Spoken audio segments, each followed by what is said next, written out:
Gatii lubbuun akkamitti gatii qabdii? Lubbuun hin gurguramtii maal jechuudha jechuutii dandeessu. Nagaan waaqayyo lafa jirtanitti isiniif haa baay'atu. Hordoftoonni galgalaa akkam jirtu? Nagaa keessanii nagaadha, rabbiin galannaa ta'u. Isinis lafa jirtanitti nagaa guutuu qabaadhaadha. Nagaa namaa kennuu kan danda'u waaqayyo uumaa keenyadha isiniin jedha. Gatiin lubbuu namaa waaqayyo harkadha kan jiru. Egaa kitaaba namni biteenaaf kenne gaarummaadhaan guddachuu kan jedhurra mata duree gatii lubbuu namaa jedhu isinii dubbisuudhaaf jira har'aa iddoo baay'ee jaaladhu tokko jechuudha. Isinillee obsaan na duukaa bu'aa. Akkasuma immoo chaanaaliin kun haaradha waan ta'eef adaraa keessa subscribe gochuudhaan like gochuudhaan viidiyoo koo naaf taphachiisa ta'u na jajjabeessaadha isiniin jedha. Turtiin keessanii amma dhumaatti na wajjin haa ta'u. Gatii lubbuu namaa waaqayyo lubbuu namaa irraa gatii cimaa kaa'eera. Namoota waaqayyo kan ta'an immoo lubbuu namaa baraaruuf waan isaaniif danda'ame hunda gochuu qabu. Amantoota waan taaneef amma danda'ametti warra kaan irratti amaa gochuu irraa of qusachuu fi gaarummaa fi nageenya namoota biroofis waan nuuf danda'ame gochuuf carraaquun nu irra jira.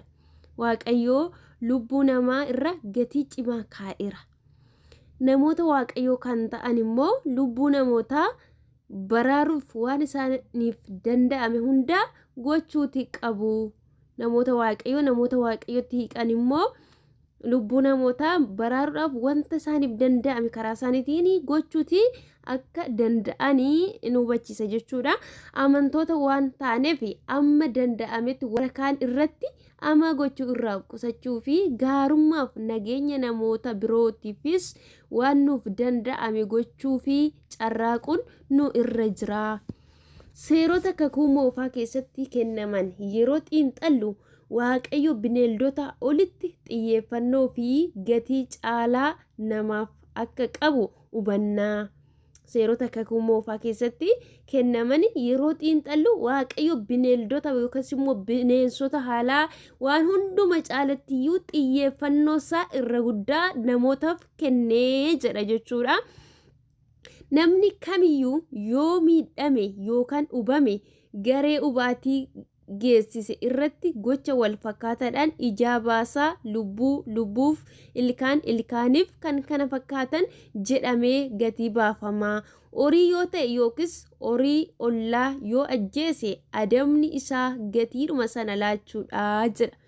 Waaqayyo kakuu moofaa keessatti xiyyeeffannoo isaa irra caalatti bineeldota wantoota garagaraa uumama garagaraa irraa namoota irratti gatii kennee tooyi xiyyeeffachaa ture. Sababa kanaaf waaqayyo namni ilkaan namaa cabse ilkaan isaa haa cabu. Akkasuma immoo kan nama ajjeesellee dhiigni isaa harka namaatti akka deebi'ee dhangala'u waanuma namni sun namarratti raawwateen akka namoota irratti deebuudha jechuudha. Kakuu moofaa haaraa keessatti garuu akka sana miti jechuudha. Wantichi jijjiirame sababni isaayyuu Yesuus Kiristoos isa nama ta'ee dhufetu seericha jechuudha nurraa fiixan baase jechuudha. Fannoo irratti obboleessi kee yoo si gaddisiise dhiisifi jedha jechuudha. Maaliif inni diinummaa gidduu keenyaa fuudhee jechuudha. Kanaaf iyyuu itti fufeetan dubbisaa namni tokko horii waan haateef yookaan ajjeeseef du'a yookaan adaba qaama miidhuu hin adabamu. Kuni kan nutti argisiisu waaqayyo nama uumama warra kaan irraa adda baasee jaalachuu isaati. Macaafa kakuu moofaa keessaa seera uumama boqonnaa 9 lakkoofsa 15 irraa inni tokko hanga 6 yeroo dubbifattani waaqayyo Nohii fi ilmaan isaa in eebbisee inni isaanii oraa baay'adha lafas guutaa suurran keessan bineensa lafaa hundumaa warra qilleessa keessa balali'an waanuma lafarra munyuuqan qurxummii galaanaas hundumaa haa sodaachisu haa naasisuuti isaan harka keessanitti kennamaniiru. Wanti jiraatee socho'u hundinuu nyaata isiniif haa ta'u. Akkuma biqilaa lalisaa isiniif kenne isaan kana hundumaas isiniif kenneera. Garuu foon lubbuun keessa jiru kana jechuunis dhiigni isaa otoo keessa jiru hin nyaatina. Ani lubbuu keessan eeguudhaaf dhiiga keessan bineensa arikaa nama arikaas nan barbaada. Lubbuu nama harka nama akka isaatti keessaa nan barbaada. Ani waaqayyo nama akka bifa kootti waan uumeef namni dhiiga namaa dhangalaasu dhiigni isaa harka namaatti hin dhangala'aa jedha. Waaqayyo gatii guddaa namatti godhe jechuudha. Waan hunduma caalaa akka bifa fakkaattii isaatitti kan uume namadha jechuudha. Kana jechuun namni waaqayyo fakkaata jechuu otoo hin taane sammuu yaaduu, gurra dhaga'u, ija arguu nama yaaduu danda'u jechuudha. Waaqayyo kan hundi uume akkasuma immoo waan hundumarratti aangoo hiree fi aangoo qaba jechuudha. Namni biyya lafaa kanarratti bineeldota hundumayyuu harka jala galfatee to'annoo isaa jalatti akka bulanii fi aangoo kennee fi kanaafiyyuu waaqayyo nama akka bifa fakkaattii kootitti kanan uumadhe namni dhiiga namaa baasu harka isaarraa dhiigni hin barbaadamaa jedha.